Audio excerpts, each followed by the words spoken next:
We're being told that heroin, which is cultivated in the ground and costs more money to produce, has pretty much disappeared from New York City.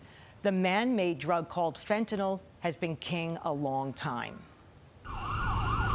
When Pix 11 News rode with EMTs inside an ambulance as the fentanyl crisis escalated in 2017. A little 7-year-old called us saying my mommy's dying, and she overdosed.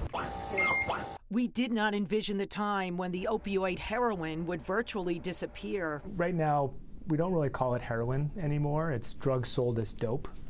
So if somebody's buying drugs sold as dope, it's most likely in New York City now, mostly fentanyl with fillers. One of the drugs being added is a horse tranquilizer called Tranq. The Tranq puts you straight to sleep. It's nothing like heroin. The most recent city statistics for 2021 show fentanyl present in 80% of overdose deaths.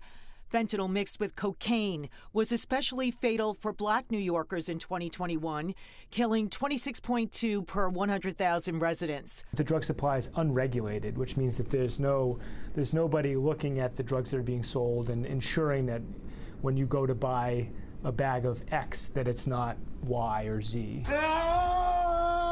The scenes we're seeing out of Philadelphia, where heroin has also disappeared from the street drug supply, with Tranq the predominant additive.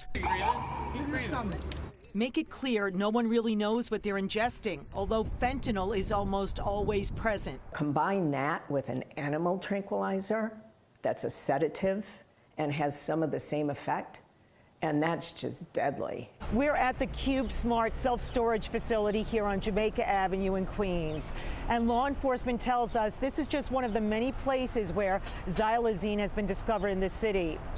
Recently, the El Dorado Task Force found 20 kilos of deadly fentanyl in 2 units here, and xylazine was mixed into at least one of the kilos. The health department issued an advisory last November warning healthcare providers about xylazine mixed into fentanyl.